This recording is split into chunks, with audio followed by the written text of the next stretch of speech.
create a space that really felt like my first bedroom.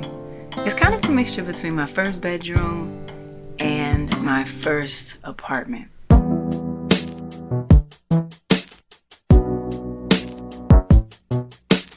I think we all have so many memories in that first space, in that first bedroom. My first bedroom was really not a bedroom at all. So actually I look at this and I'm like, man, this is huge. Who had a bedroom this huge? And my player piano, I had a piano in my house that was actually a gift. And it was a player piano. So it was this brown piano and it had the ability to be opened where the reel of music used to be in it, maybe in the 30s or something. So I was always fascinated by that piano. And that piano actually created the wall between the living room and what was my bedroom.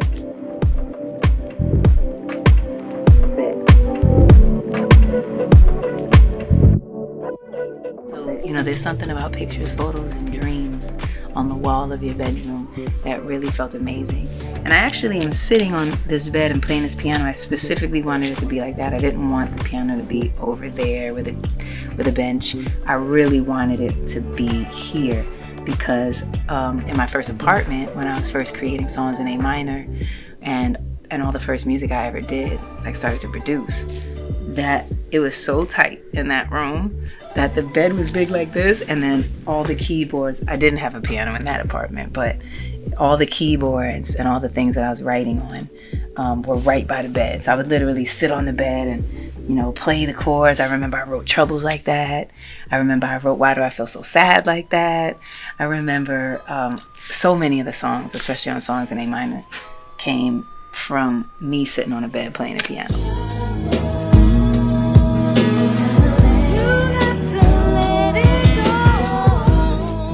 These records kind of represent that time for my mother and I, and growing up. And every Sunday, every weekend, if she was cleaning, if she was cooking, if we were chilling, there'd always be music playing. And so my mother's records were always like they were actually in the shelf, but there's so many of them just along each other, and it feels good. I remember her always playing Bobby Caldwell. But they won't do for love. That was the song that I always remember as a kid.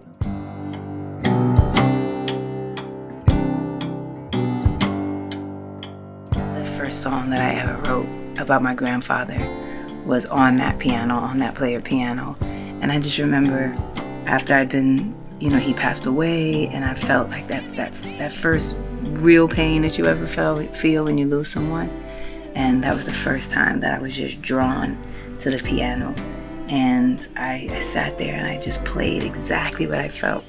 And I remember that was such a big deal because before then, I was practicing and I was learning scales and I was learning different songs and I was learning classical music, but I didn't exactly know how to take what was inside and bring it out in a way that wasn't really trying, but just was feeling and just allowing, you know? So I remember being at that piano for hours, and I remember she never bothered me, my mother. She never bothered me that day. She just knew that there was something important that I had to get out in that moment.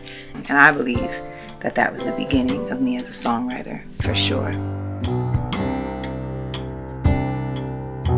So just reminiscing on all the things that have made me who I am, at least some of them, and thinking about how I was then, and thinking that today I can recreate that to just, you know, really bring a warmth and all these good memories forth, and the beginning of music, the beginning of creation, the beginning of all the things I am now.